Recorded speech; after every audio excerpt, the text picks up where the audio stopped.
let's move on now. And what I want to say is, if you would like to participate and you have a nice heart chakra stone handy, I'm going to give you a few moments to go get that while I move over to the other station to teach the class. Okay, so we won't be having this particular view of me. You're going to be able to see my hands. Some of the time you'll see more of me than just my hands. Neil has to operate the cameras to make this work. He doesn't know what's happening. There'll always be a little lag between what I'm doing and the visual coming through, because Neil, it's live, and so that's what happens. Before we go on, does anyone have any questions? Put them in chat and let's see what they are, just in case there are questions at this time.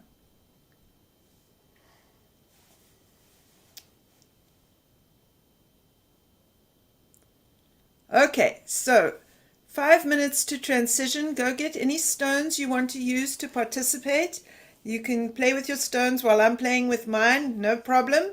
And Neil will get us set up at the other station. Okay, very good. First way that I learned about crystals and activating crystals is through heat and pressure. And where I learned that was in my melody class. So just so you know, when I wanted to study healing touch and other forms of healing energy, my spirit guides blocked me.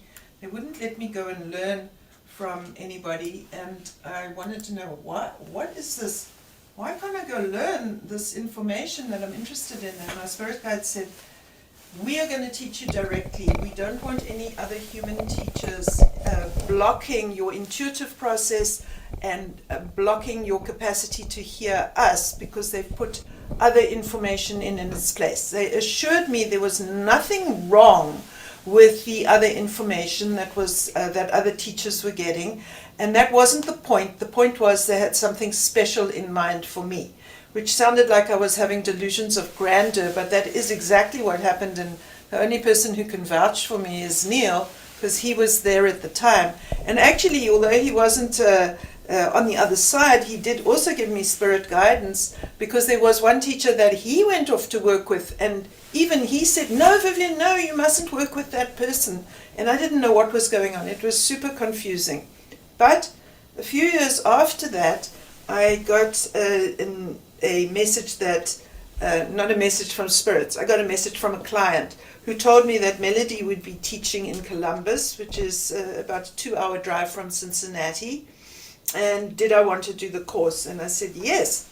And that I was allowed to do. And I asked the spirit guides, how come I'm allowed to study with Melody, but I'm not allowed to study with anyone else? And they said, well, you can study with Melody because she won't interfere with your intuition anyway, and she won't prevent us from communicating with you in any way. We can get around her. So that's fine. Go ahead, study with Melody. That's in alignment with what we have in store for you, which is rather strange.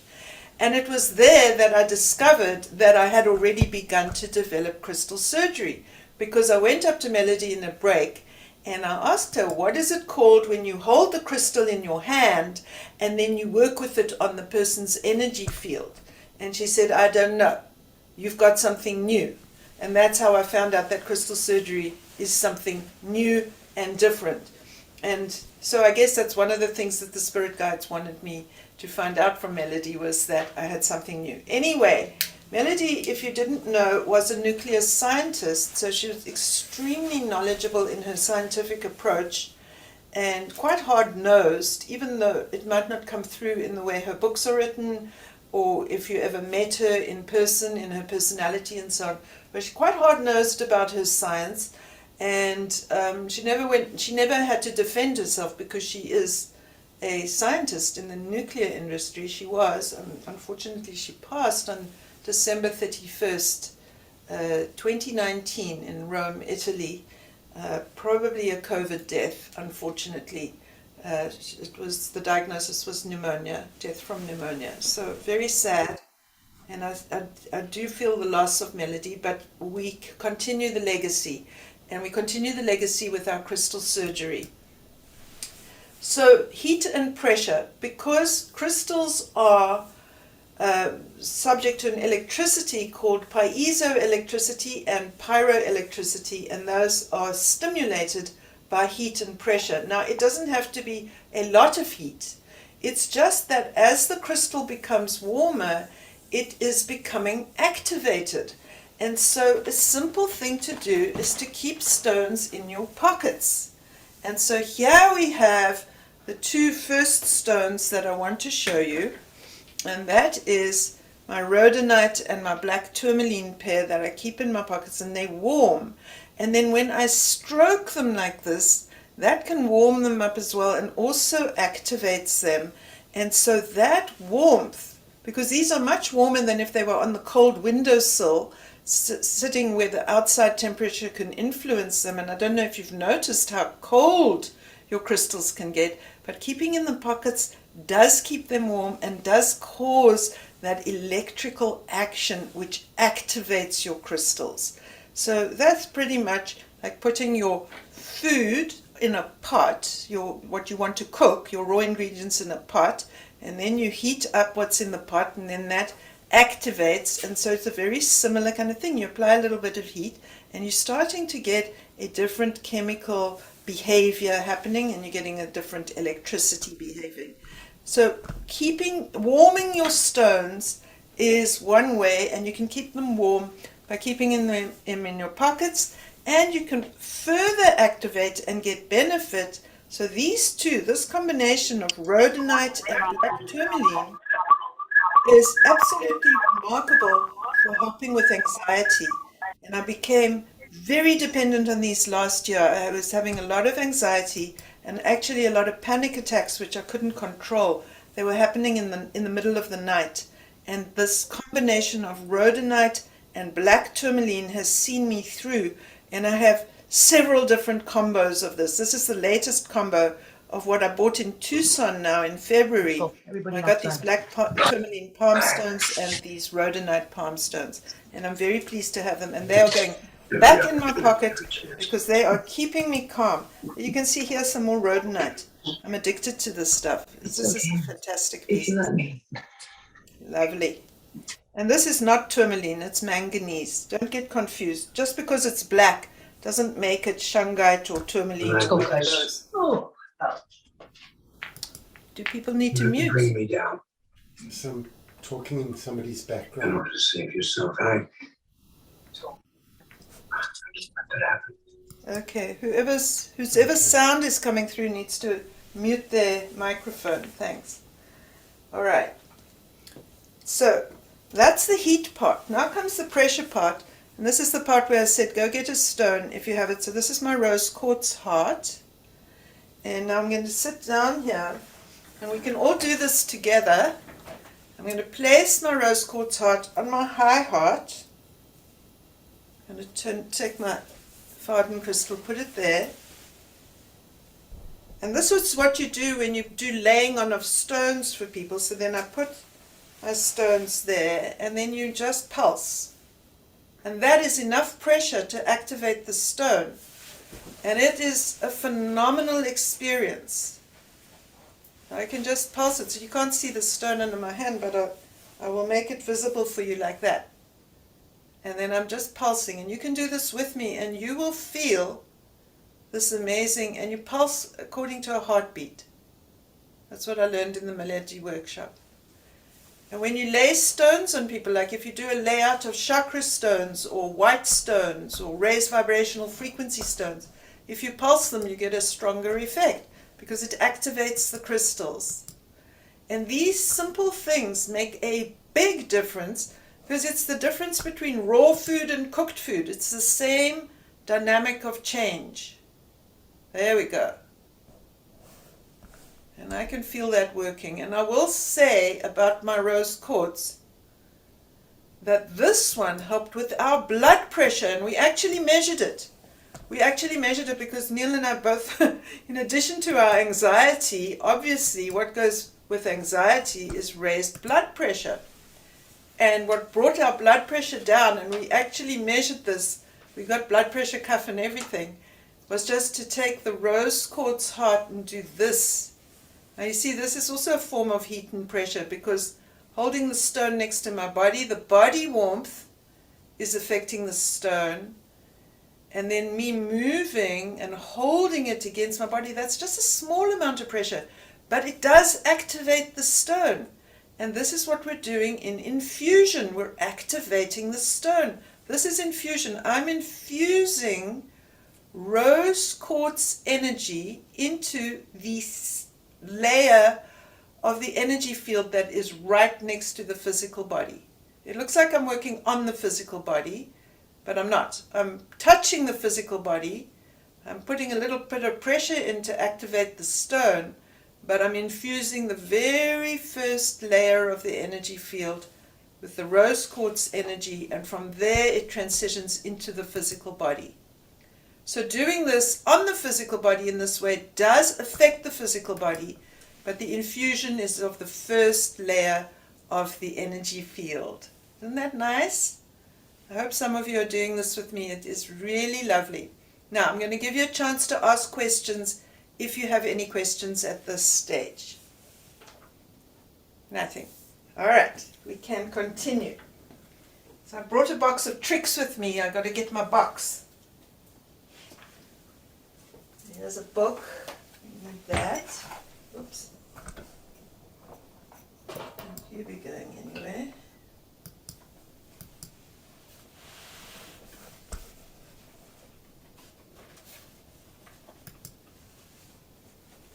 Now, another way to activate crystals is that most crystals have an activation button, as it were. And when you touch that button, then the crystal starts to activate. And the one that taught me this is this candle quartz. So let me demonstrate it. And Neil, I wonder if we could switch to this mic over here. Did we? Okay, good. Perfect. So this candle quartz came to me exactly as you see it. Like that. And that. And I used to sleep with it in my hand like this. I bought this crystal from Bob Jackson, who used to be Melody's boyfriend, or significant other, or partner, or whatever the terminology is. I'm not good. Anyway, I used to sleep with it in my hand like this. And I'd wake up in the night and I would feel this emanation from this finger, and I'd feel this energy rising off my finger like this. And it was consistent.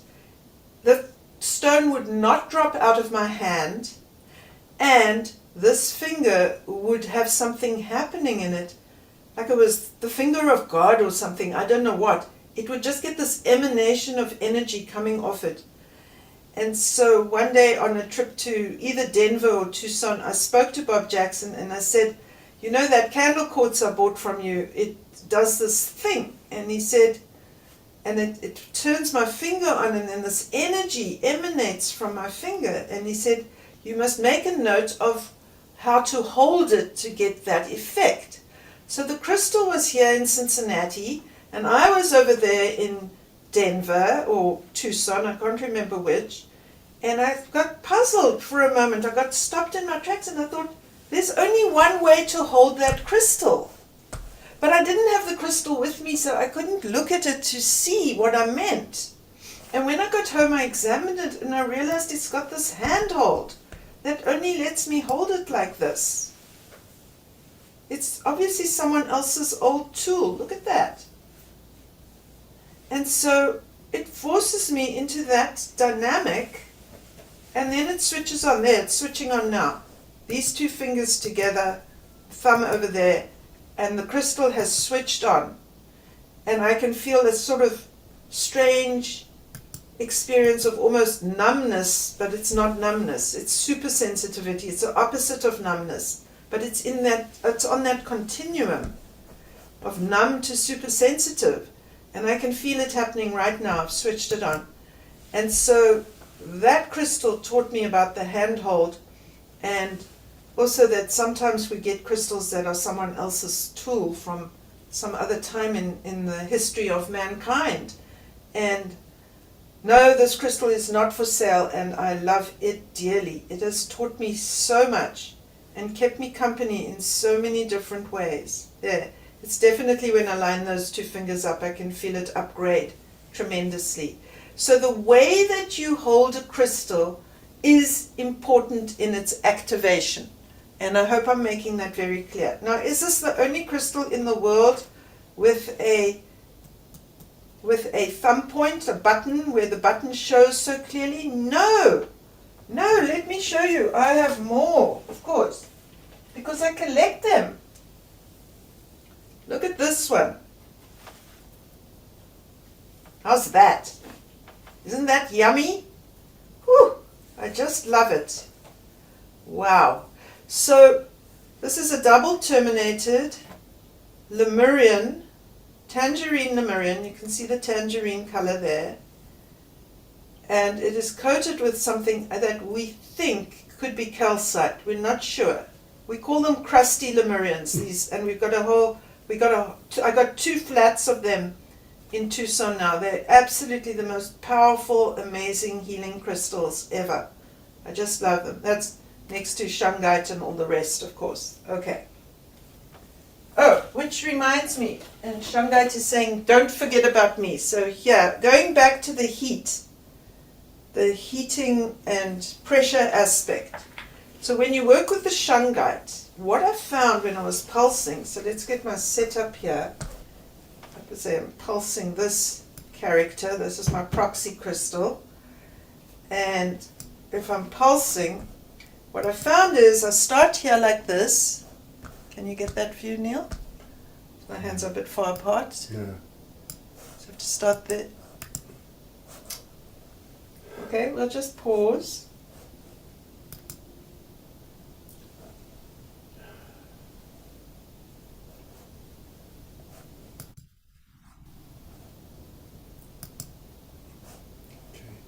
All right, so we get that, and then I pulse like this, and you see, watch one of my hands. Don't try and see both at the same time. As I come in, I squeeze the crystal, and that the crystal taught me to do, to activate the shungite.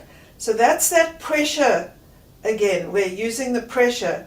So the crystal is getting warmed in my hand, and I'm squeezing as I pulse. And that's the pressure part. And boy, does it work. And you can try it. You can try this movement without the squeezing and see what it feels like versus actually doing the squeeze with the pulse. And you try it for yourself. And that, folks, is what I really need you all to do. Don't take my word for it. Experiment for yourself and learn to do the research and confirmation for yourself. That is very, very, very important. What you discover on your own, you can rediscover.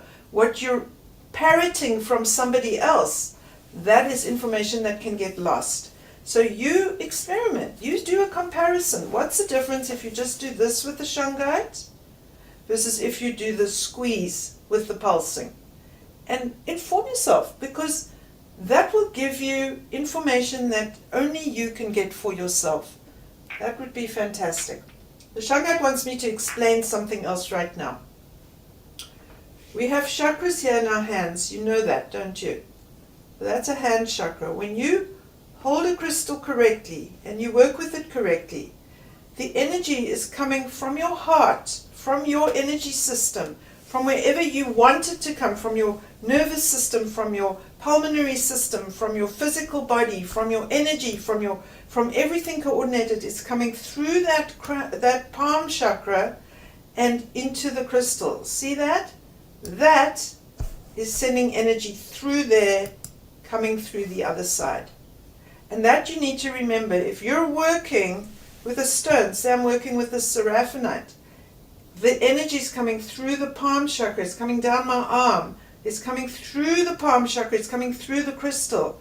So there's a quality in me that is also working, and I am being the wand. This is what being the wand means, remembering that there's a flow of energy through my whole system coming through there, and I'm the holder of this. In this kind of wand, the silver is the holder of this crystal. But if I'm working with a freestanding stone, I am the wand. And that is what being the wand means. And it means allowing that flow through your whole being to activate the crystal energy. Now, that is a piece that I've had to research out of the crystal surgery syllabus. Anything that's something only Vivien Schapera can do has stayed out of the syllabus and out of the textbook, because I had to be sure that it was being technically correct that created the result, not something in me being the wand that created the effect. Because if it was me being the wand that created the effect, it doesn't matter if I use my seraphinite or if I use my shungite, because there's something that's coming through me that's creating the healing. And so you can imagine how much research I had to do with all the different things I know to make sure that what we were getting was because of the crystals being engaged correctly and not for any other talent or aptitude or training that was coming through. Does that mean you shouldn't combine your crystals with Reiki and energy healing and whatever else you do? No, you must. You must. But I don't know what you're going to be combining it with, and I had to create crystal surgery to also be able to stand alone. Okay, I think I made that point fair and square. Okay, more. Let's see what else we got in the box. So we got those buttons. So now wands have switch on buttons. Let's have a look.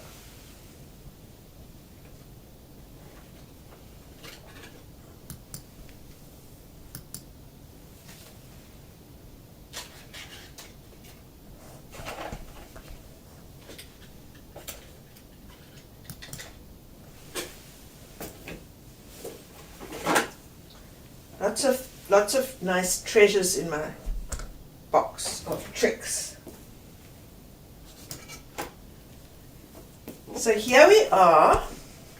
Look how nice this is. So that's a switch on button, and look, it's double. It's got a gem cut citrine on top of an agate, and this was made by Magical Delights. And by holding there, so that action of holding there and putting my thumb on it, that is what activates the wand. And this is an orange wand. This is cornelian. This is tangerine quartz, citrine, and an agate. And you can see how well this opens up my palm chakra for also helping to participate in the dynamic. Once I put that's how crystal surgery wands are designed. You put your hand on the button, it switches the wand on. If you hold it somewhere else, it won't switch the wand on. You can activate the wand, but it won't work exactly the same way as when you flip the switch by holding it correctly on its button. And that is what's going to give the effect. If I hold it here, I can't even feel it in my left hand. As soon as I'm holding there, it's like whoosh, this water, this faucet of energy is coming through as I hold it there, informing flow this way or flow this way. That you have to know which way you want the energy to flow. The wand will do it under your intention and activation. See this one? Look at this beautiful Larimar button on this wand. Also made by Magical Delights. These were both custom made. What I do is I send Scoop the stones and then he makes the wands. Some people were wondering, and does Scoop make other wands? Yes, but for the crystal surgery wands that are specific, I've got the stones, I've got the supplies. All right, so that is a fantastic button, and again, and that button is really sensitive. You see this one, it's nice and thin, and my fingers and my thumb and everything can get quite close together, and it makes a difference in the way the wand works, how it vibrates, how it interacts, and so on. This one, my thumb and forefinger are far apart, and it's making a completely different kind of nest and a different action happening with different energetics. It works beautifully, and every wand is different, and you have to learn how to use the wand. But every wand will teach you different information. The wands are my teachers. These wands have taught me. Now here is a different style. This is made by Gorgeous Awesome. And they do this copper wrap, and they are absolutely amazing. They're on Etsy, and also if you don't know how to get hold of them, I will help you. Their work is stunning, absolutely stunning. You can see, look at this detail and how neat it is. You have any idea how hard it is to do this wire work with such thick wire? You have to be strong. It's made by Andrew. And this over here is a different kind of button, because this, you can see, it's a portal. This is a portal of energy. And I can work with this wand completely differently. I can actually go in through that portal with the crystal and create sparks coming out of both ends. But mostly I use this as a basic wand. This is the diamantina end, even though it's a double terminated diamantina. This is the Lemurian end. And I use it pretty much as a button like that. But I can go over a crystal. I can do other things because of this portal. And you can see that swirl. So it's like a chakra. It's like this wand has a chakra. And I can go in like this, and I can work over a proxy crystal or a person in person like so. Isn't that fantastic? It's brilliant. And if you've got a nice long slender point like this one, you can go in. Going in. Yay. Wow. Isn't that fantastic? And then you have to see what you're getting. Sometimes you don't want to follow the rules. You want to experiment and play a little bit. I highly recommend it. None of this would have come about if I had been sort of stiff and rigid, which I am. I'm one of those people who likes to follow the rules, and I like to be given guidelines. I was very frustrated when the spirit guide said, "No, we're going to teach you," because it meant that I always felt like I was making it up as I went along, which is exactly what I don't do. I'm not a wing it kind of person.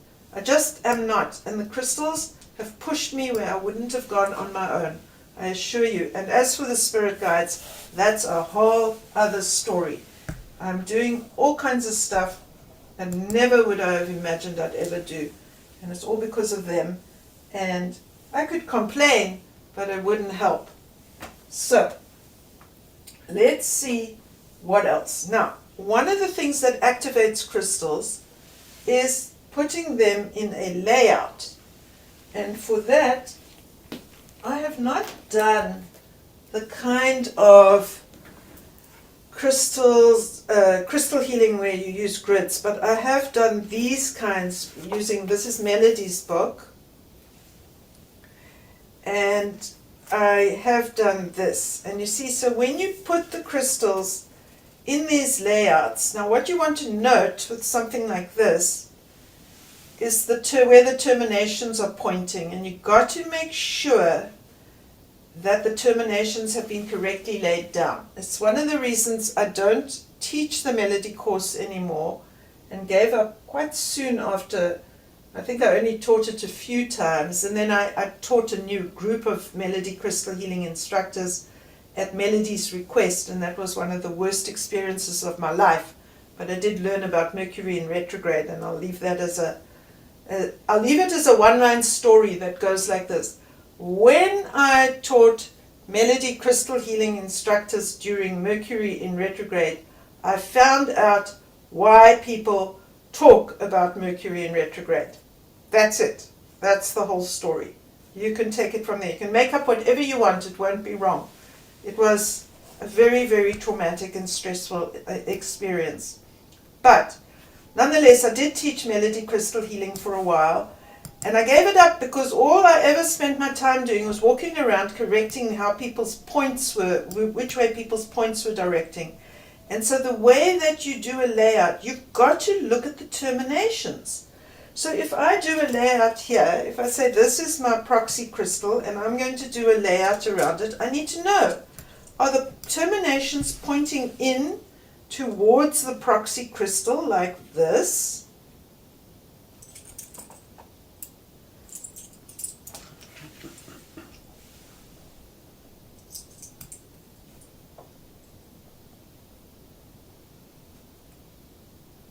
And you're consistent. And what is the point of this? And shall I be going over it with my wand? And what is going on here? Or are all the terminations pointing out? And you want to be consistent, you need to know what you're doing, because this is an electrical circuit that you've created. It's not even an electrical circuit, it's better than that, it's an electronic circuit. So you've got to have things facing in the right direction, and you have to know what that is. Now in Melody's book it shows you. These drawings were done by Julianne, and Julianne has painstakingly drawn every crystal so you can see which way the points go. Which way do the points go? Look, the points are coming up this way, all pointing there. You go around in a workshop and people's points are all higgledy-piggledy. I couldn't take it. I gave up teaching that. So don't do higgledy-piggledy points with me, because that's not going to go down well. And there's all kinds of layouts in this book. There's just all kinds of things. And you know what? It works, but it is extremely time-consuming. And I couldn't see, sometimes you use a sphere and so on. And it works, and just what she describes in the book is what happens. But it's very time-consuming, and I couldn't integrate this style of working. The Melody style of working just didn't integrate into the other modalities I was using. In the other modalities, people lie on the table and I work on their bodies. It's akin to body work. I don't do body work, but it's akin to body work. And I couldn't just seamlessly integrate the contents of this and Melody Crystal Healing into the sessions that I was giving, but I could seamlessly integrate crystal surgery into the other modalities. And I think that is one of the biggest advantages of crystal surgery. Absolutely fantastic advantage. So that's the thing with these points. And the thing is, crystals like to be organized. Look at the difference in this feeling. There's that. But now if I just simply be nice about it and actually just organize the crystals, all nice and aligned. Crystals are a lattice work of geometry. They don't like misalignment. There's their middle name. Their middle and last name is alignment and organization and geometry. So you don't want to leave them in a higgledy-piggledy fashion. And so you organize them. Then you can also see what's missing. So now I see, no, let's put this one here. And they love this kind of attention. And this activates them. Your hands, your fingers, you working with them, activates them. Then I see, oh, I see, now I get the feeling they want to be like this. Organized like so. They're talking to me, you see, they're saying, now make us like this. So I say, okay, all right. So now this one says, but what about here? Now I know I need another crystal like that, if I can find it. It's here somewhere, but not as handy as I would like. So, and I asked them, do you want me to add in or take out? They said, take out then. So there. Now I have a nice arrangement. I said, what do you want me to do with this one? Put it here like so, pointing in. Nice dynamic, like that. And now I've made some kind of circuit board.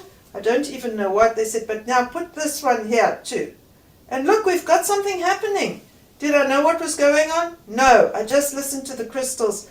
And now the proxy crystal has this special crown. Now I wonder what happens if I turn the point. Aha! I have a very special crown where the sky's the limit. This is a story of the sky's the limit. This is grooming the crown chakra up into the ether. The sky's the limit.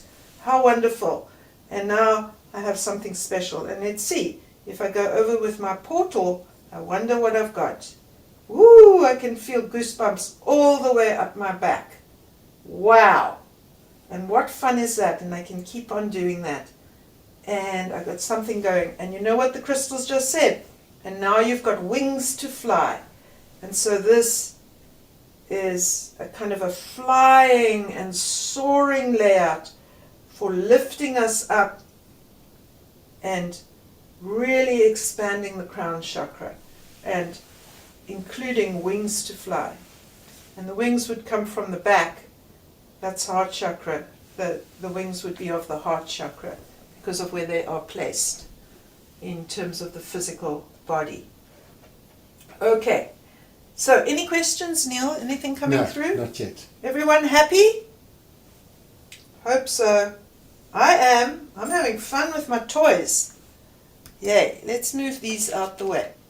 Now, one of the things to remember is what I just said. Your presence can activate crystals. So that's something that one day at a gem show in Cincinnati, I went to the crystal sale, the gem show, and then I was standing at looking at the crystals, and I picked one up and I put it back down again, and the vendor, who was not into crystal healing, gave me a very funny look, and then he said, "Are you a crystal healer?" And I said, "Yes." He said, "I can see," because I actually saw the energy moving through the crystal, which I had not done, because it's the water that I swim in. If I'm walking around, the crystals do start activating in response to my presence. And so sometimes you can't tell what's going on, because just by being in the room, you have changed the dynamics. Just by being present to the crystal, you have already woken it up. Then when you handle it, you wake it up some more.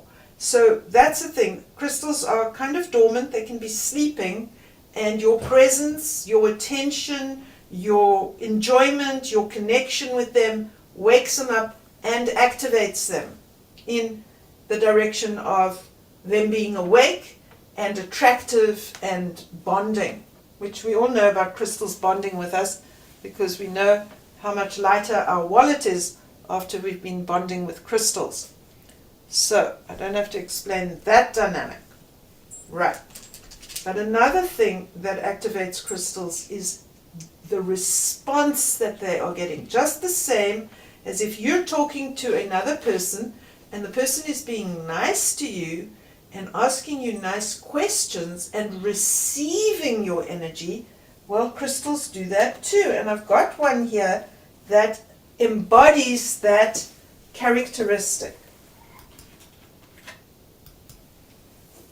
So this one, we are going to talk after this about active points, and we may as well start here. That active points can often have a marking to them, and that it couldn't be better than that. So this is like an extraordinary cornelian. This is a raw cornelian from Madagascar. I don't even know what Madagascar's actual name is anymore, because I thought it changed to Malagasy, but it's always called Madagascan stones.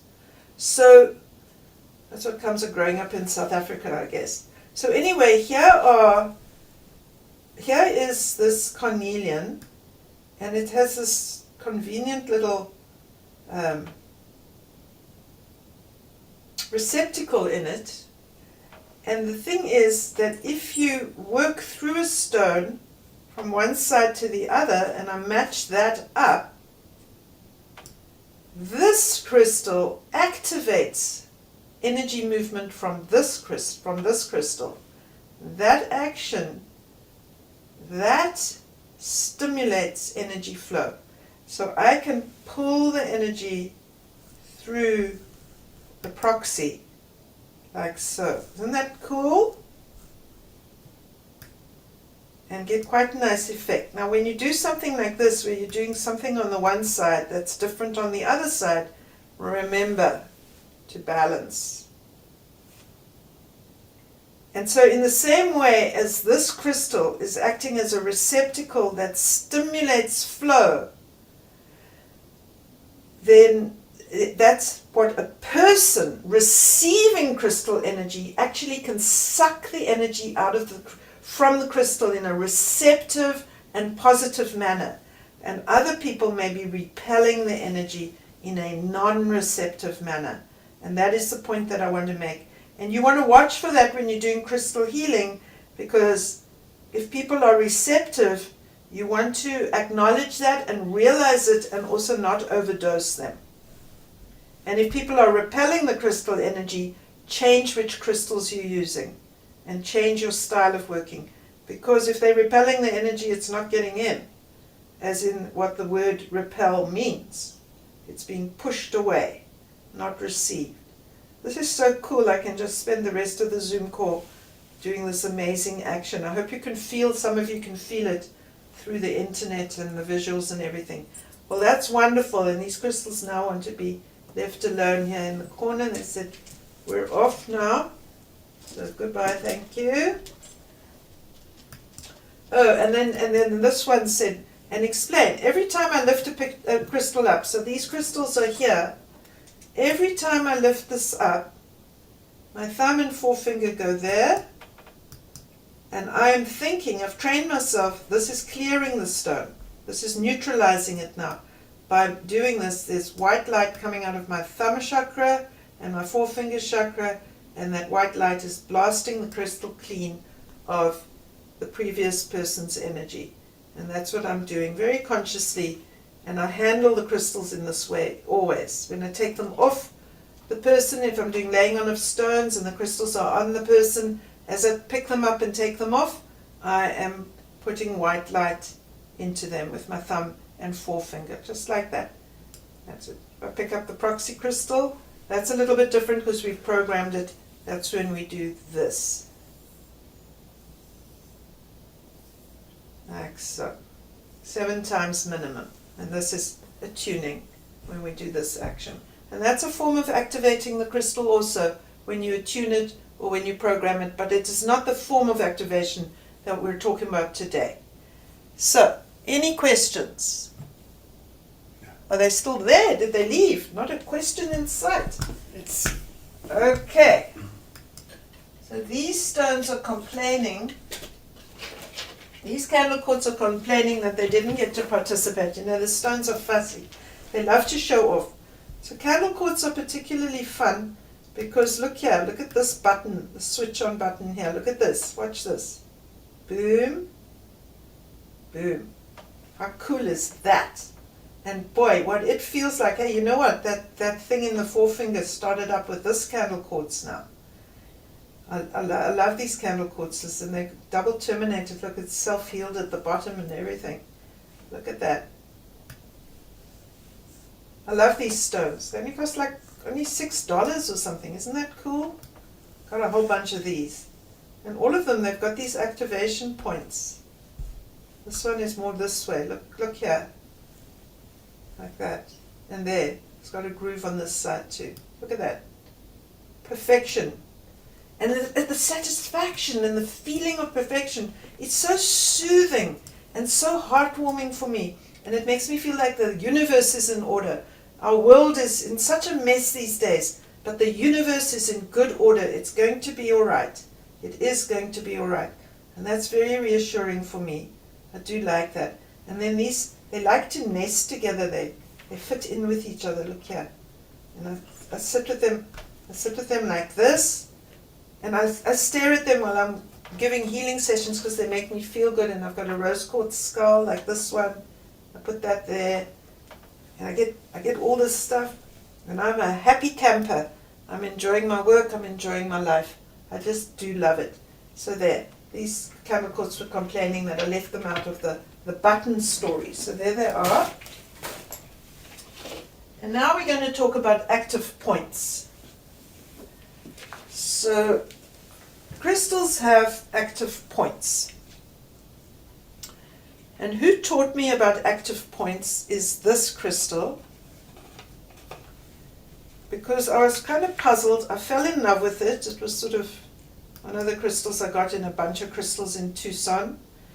It's very nice Faden crystal with, it's more like a Faden cluster. You can see it's not just one crystal body. And it's got this chlorite as well, this green part here. And I just fell in love with it and I said, why do I love you so much? And it answered me. It said, because I've got an active point. And I said, what are you talking about? And they said, look there. Look at that. That is the active point on this crystal. And this crystal taught me about active points. So when you get a crystal like this, it's obvious where the active point is. It's there. Now what is an active point? What could that possibly mean? It's where you can beam the energy out of with the strongest dynamic. That's what it means. It's got the strongest dynamic for energy to emanate from that point. That's an active point. So on this crystal, this little white apophyllite, it's very obvious that's the active point. It's the termination of the crystal and so on. So with this, so most fardens are not so clear. They like this kind of shape. This is a farden, believe it or not. It's a nice one. So they're like this. So that's not such a nice, sharp, well-defined active point for me in my work. That's why this one was so special and taught me all the stuff to do with active points, which is in the textbook in the skills section, what's an active point and how the energy flows through. So all this information is in the textbook, but it's also nice to get a chance to get it explained with the crystals as the actual examples and to look and see what kind of different active points there are. So that point is the strong one. It's the leading point. You see, it's got more than one point. Here's another point. But that's a side note. That's where the power, the active point is. Then this little V actually has capacities as well, because you can take another crystal and you can then coordinate like we did with the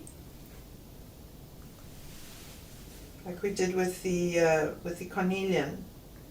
You can coordinate into a V like that. All right, I'm getting a bit distracted. I'm too excited. So let's go back to this. So here's a serpentine. This is Canadian material. Here comes the cat. So this is serpentine. It's Canadian material. How's about that active point? Is that cool or what? I don't have another one like this. So, but this is the kind of tool that I'm looking for. The cat is creating havoc here.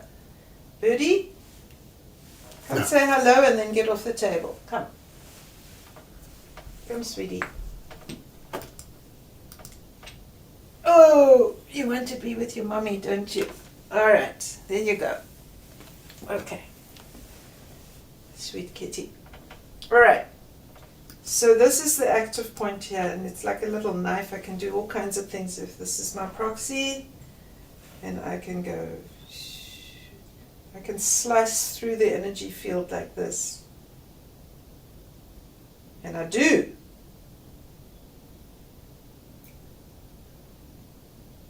And I like it. This is great. Very nice. Excellent.